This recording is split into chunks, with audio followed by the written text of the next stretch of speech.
frankly, exhausted of Bret. More than 70% of people tell the country is on the wrong track. They say the country is on the wrong track. If it's on the wrong track, that track follows 3.5 years of you being vice president and President Biden being president. That is what they're saying, 79% of them. Why are they saying that? If you're turning the page, you've been in office for 3.5 years. And Donald Trump has been running for office. But you've been the person holding the office. Come on. Madam You Vice and I President. both know what I'm talking about. You and I both know what I'm talking about. I actually don't. What are you talking about? What I'm talking about is that over the last decade, but people you're the have lever become. Of power. But listen, over the last decade, it is clear to me, and certainly the Republicans who are on stage with me, guns and human beings, and Donald Trump. But let me just finish. 6 Democrats voted against that bill. Learned about that bill and told them to kill it because he preferred to run on a problem instead of fixing a problem. And in this election, this is rightly a discussion that the American people want to have, and what they want are solutions, and they want a president of the United States who's not playing political games with the issue. I hear you. But actually is focused on fixing it. 6 Democrats voted against that bill. It would have allowed 1.8 million illegal immigrants into the country a year. A lot of conservatives had a problem with it. She has no answer for why Biden and Harris threw out Donald Trump's executive orders and changed everything, and then a flood of people came in. An ounce of humility here would go a long way, and she doesn't have it in her to do it, and she has no real answer other than to blame Congress. And Bret was right. Democrats controlled everything when they took over. And so is she saying it's the Democrats' fault that the immigration system is broken? I don't understand this. I don't understand why she can't just say, hindsight here, we shouldn't have done it. I think the American people would actually accept it, but she won't do it. Is Kamala done? I mean, if you saw the intro, you saw that, like, majority of Americans believe we're going in the wrong direction. You have stated multiple times that you don't see how you would do anything differently than Joe Biden. Then you say, yeah, I'm not Biden. Yeah, sure, you may be a different candidate, different individual, but are you going to push similar policies that got America to the point that it is today? And as you saw from the intro, the immigration issue is something that she has a very hard time really dealing with and talking about. And I know by the time this video come out, many people, there's early voting going on. If you have the ability to early vote, I know there's going on in Arizona. I think it's going on in Pennsylvania as well, Georgia as well. Go out and vote, because you can't leave this up to chance. And I know we have all the momentum, we have all the it seems like we have all the wind in our backs. It don't mean nothing if we don't capitalize on it. So I want to highlight this thing before I go into a more in-depth reaction to some of the comments that she gave on there. As you saw Scott Jennings reacting to it, if someone asked me, Kenny, can you summarize the Fox News interview? It was pretty much, but Trump filibusters. That's exactly what Kamala Harris is doing. Because when Bret Baier tried to redirect and ask about what she's gonna do specifically, what voters should know about her, she keeps trying to contrast with Trump. And at the end of the day, there's nothing new that Kamala can say that we have not heard about Trump already.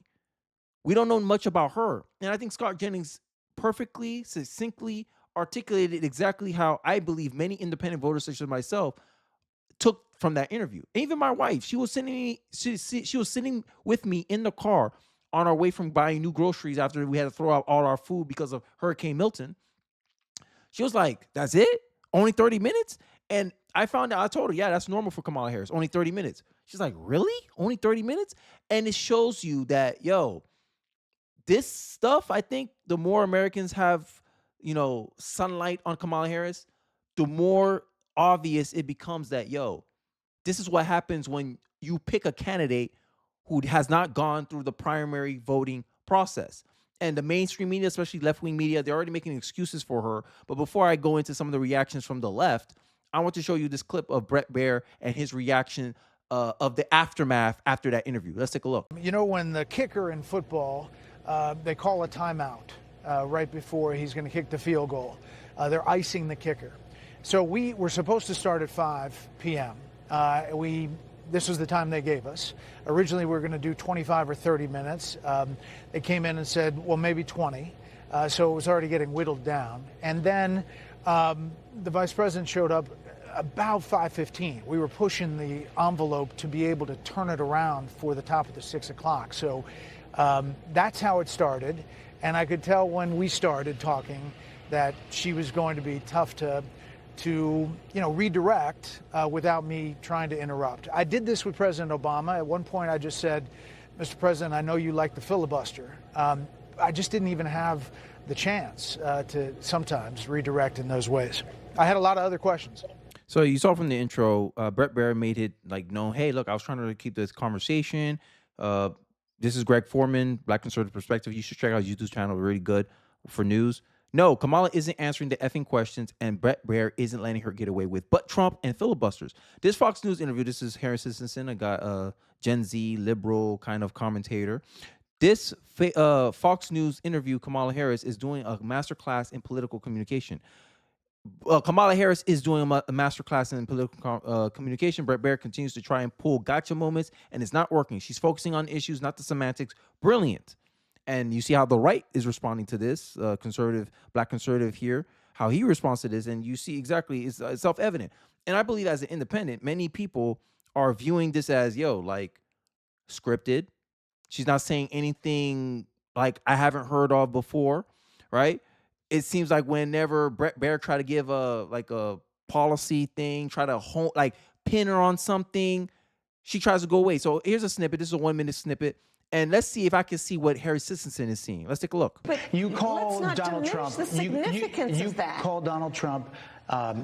He's misguided. You say now he's unstable. He is unstable, Brett. He's not well. You say he's mentally not stable. He's not stable. Let me ask you this. You told many interviewers that Joe Biden was on his game, that ran around circles on his staff. When did you first notice that President Biden's mental faculties appeared diminished? Joe Biden, I have watched from the Oval. Is this a masterclass in political communication? He asked you a very direct question. Hey, you worrying about Trump's mental acuity? You worrying about Trump's health? When did you notice that about Biden? And word salad, semantics, right? And this is what a conservative is seeing. Look, as much as people want to call me biased on my comment section, especially many of my detractors, I try my very best to take you at your word. Okay, you're saying that she's Kamala Harris, the left. This is the left. Harris is doing a masterclass in political communication. Get asked a very direct question. Okay, you worried about Trump's mental health? What about Biden's? When did you notice that about Biden? Word salad, filibusters. So whose perception you believe more? The black conservative that I showed you, or the liberal saying that she did a great job in this 30-minute interview that she came late to, seeming like she didn't want to do the interview? You be the judge of that. Office to the Situation Room, and he has the judgment and the experience to do exactly what he has done in making very important decisions on behalf of the American people. There were no concerns raised? Brett, Joe Biden is not on the ballot. I understand. And Donald Trump but is. You talked about it. And Donald Trump After George Clooney said within a few minutes of talking to President Biden at a fundraiser that he thought this was not the same Joe Biden that we saw on the debate stage. Donald Trump is on the ballot. I understand. It doesn't matter if Donald Trump is on the ballot. The point is, and this is how I would ask the point. The point is, if you wasn't even able to recognize the mental decline of Joe Biden, why should Americans believe you when you state something about Donald Trump being mentally unstable when you couldn't even notice that about Joe Biden, who you've been close to, who you see at least once a week, right? You see him a lot more often than Americans see Joe Biden. But here you are pretending that you're so concerned and you're so knowledgeable or able to see that Donald Trump is going through a mental decline when you couldn't even see the mental decline of Joe Biden. It hurts your credibility, Kamala Harris, right? And I honestly, I don't understand how, people, we can't vote for this. I'm sorry. We can't vote for this. Right? Bret Baier here. Here's Bret Baier talking about how the staffers tried to essentially rush Kamala Harris out of the room. Dana, you've been on the other side. You've been on the rapper as a press secretary interviewing a president. And, I'm talking like 4 people waving their hands like it's got to stop. So Martha, final, I had to dismount there at the end. There's so many things, and she maybe should do more of these. Madam Vice President, And they're giving me a hard rap Well, here. I thank you for the time. I thank you for the time. It's good to meet you. Thank you very much. Thank you. Yeah, that wasn't a good look. I felt like, my that was the point where my wife started paying attention. She's like, yo, why they already wrapped up the interview? I say, she had places to be, right? She has places to be. And this is one of the frustrating things about the Kamala Harris interview is that he brung up, like, to me, this is legitimate points. Like, even if I take my ideological leanings out of my commentary, if I'm looking at an observer, okay, one side bring up a point, other side then address the point. How I'm supposed to, as a third party observer, how I'm supposed to interpret that? You either fearful of this or you cannot answer this stuff. And one thing was about the border policy and him asking her directly, hey, what made you change from 2019 to what you're doing right now? And she didn't really answer the question in a way that's satisfactory for me. Let's take a look. During that time, you said repeatedly that the border was secure. When in your mind did it start becoming a crisis? I think we've had a broken immigration system transcending, by the way, Donald Trump's administration, even before. Let's. Here's the kicker. If we all agreed that that's true, right? Donald Trump had less of a problem in Donald Trump's administration than your administration. What happened during your administration? Because anyway, Donald Trump got dealt the same hand you got dealt with for 3.5 years. He didn't have no bill. He didn't have no border bill that was passed to secure the border. He had to do it all through executive orders. And you repealed 92 of those executive orders that he had for his border policy. Why did you do that? And that's a question I think many Americans want to hear. But we're not getting that from her. All we're getting is Trump bad, but Trump, but Trump, but Trump. We know Trump already. This is your interview. This is your opportunity to change my mind, because in another week from now, I'm going to early vote. And you know where I'm voting. I'm voting Trump. I'm voting Republican. This is your last chance, Kamala. And the more I hear you, the less of a percentage it goes. It went from 5%, I might consider Kamala, now it's down to 2%. Barack Obama helped a lot for me to get from 5 to 2, right? And as a skeptical independent, I'm your harshest critic. And if you can't even answer your harshest critic, what about the people who look at you more favorably? They're going to be in the fence. They're going to be in the middle. They're going to be like, maybe I don't feel like engaging her. I don't feel like voting for her. And you already see it in the early voting polling that Trump, it's 50-50 with the early vote. That means there's a lot of turnout for Trump. That's not good signs. But, I digress. Let's finish the clip. Let's all be honest about that. I have no pride in saying that this is a perfect immigration system. I've been clear, I think we all are, that it needs to be fixed. We need more. I was just down at the border talking with border agents, and they will tell you, and I'm sure I know you investigate and you are a serious journalist. They will tell you, we need more judges.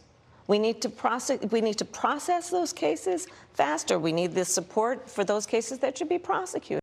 But majority of Americans want people deported. We don't want to process more people because that costs us money. I already told you the cost of immigration, the illegal immigration, $450 billion, billion with a B, capital B, a year. And government spending is tied to inflation.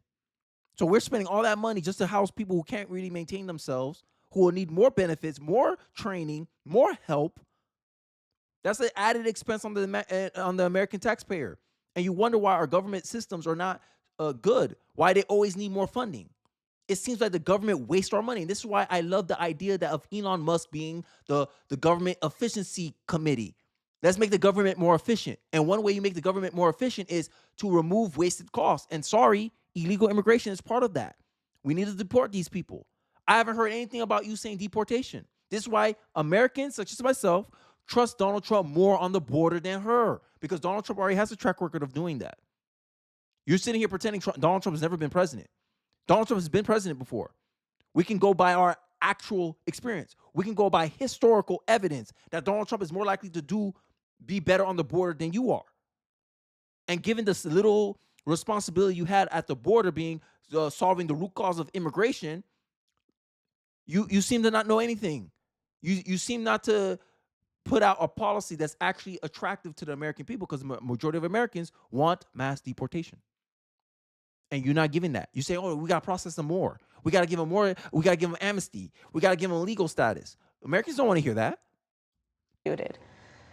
They need more resources, and Congress ultimately is the only place that that's going to get fixed, Bret. Well, that's how this system works. That's the premise of this question. But there were that's how the 90 system plus works. executive orders that were rescinded in the first days. Many of those were Trump border policies. I'm not going to stay here because there's other things to talk about, but you frequently talk to the Border Patrol Union for support of that bipartisan bill, and they did.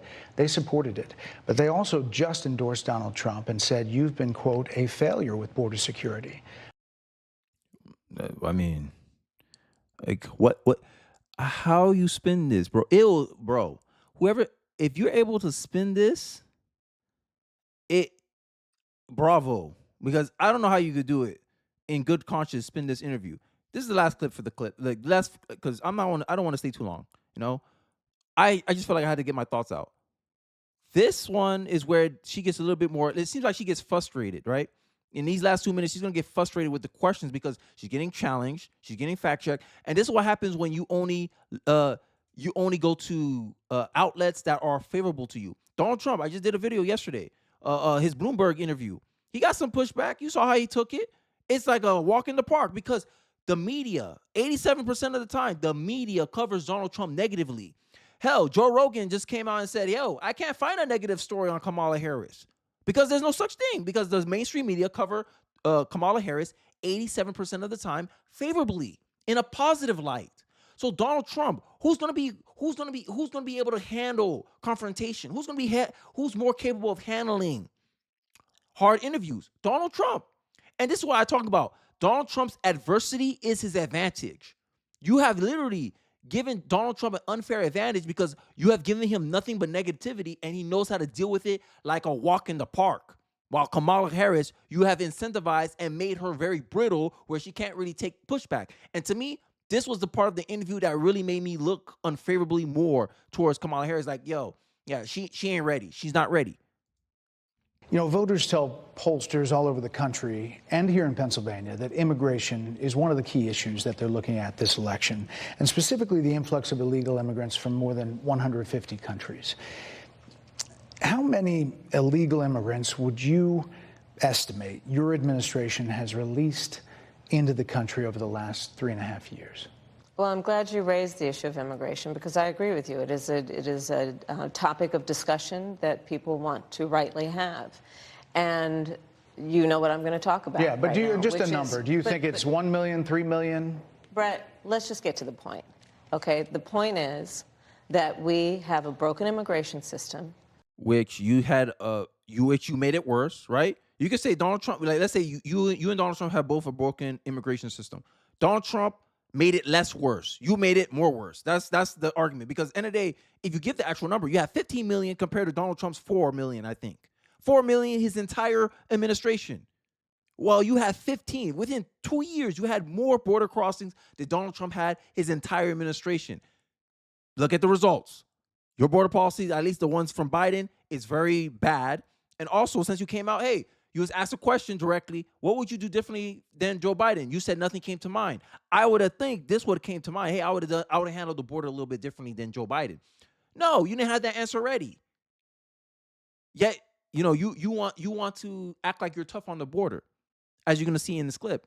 That needs to be repaired. So your Homeland Security Secretary said that 85% of apprehensions. I'm not finished. We have it's a an rough immigration estimate of system 6 million people have been released into the country. And let me just finish. I'll get you the question. I promise you. I was beginning to answer. And when you came into office, your administration immediately reversed a number of Trump border policies.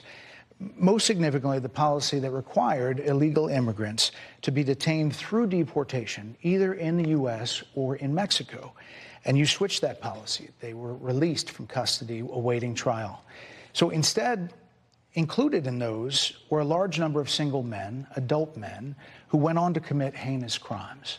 So, and this is why many people want mass deportation, because people are realizing, damn, this is Biden's not vetting these people. A lot of these criminals are coming over. We got Tren de Agua in Colorado, taking over apartment complexes, possibly causing a Chicago gang turf war in Chicago. Like, all these negative problems are coming from the fact that you guys are very lax on the border. And now you want to do a last minute Hail Mary and try to pretend that you're fixing the problems. Now, instead of letting them cross over the border, you fly them out in airplanes using taxpayer dimes. Yo, America, we can't vote for this. And the way she's handling the questions, it doesn't give me any confidence that she's actually going to do something of substance to actually address those problems. I digress. Looking back, do you regret the decision to terminate Remain in Mexico at the beginning of your administration? At the beginning of our administration, within practically hours Deflection. of taking the oath. If she had said yes, I regretted it, then I'm like, okay, she's being honest. And then I can give her a chance. But no, no accountability here. Come on. And this is how she's going to run her, if she becomes president, that's how she's going to run her presidency. Oh, nothing's my fault. I bet she'll, if she wins, I bet she still blames Trump when bad things happen in her administration. Just like Joe Biden did. Oh, we had record high inflation in 2022, 2021. Oh, it was Donald Trump's fault. Donald Trump. Like, I'm like, how are you still blaming Trump and Biden's in office? Make it make sense. The first bill that we offered Congress before we worked on infrastructure, before the Inflation Reduction Act, before the Chips and Science Act, before the bipartisan Safer Communities Act, the first bill, practically within hours of taking the oath, was a bill to fix our immigration system. Yes, ma'am. It was called the U.S. Citizenship Act of 2000. Exactly.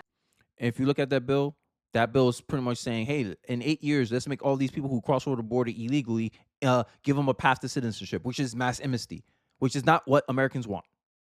I'm just, short context, I'm just giving you to you right there. 21. It was essentially a pathway to citizenship for the... Finish? Yes, ma'am.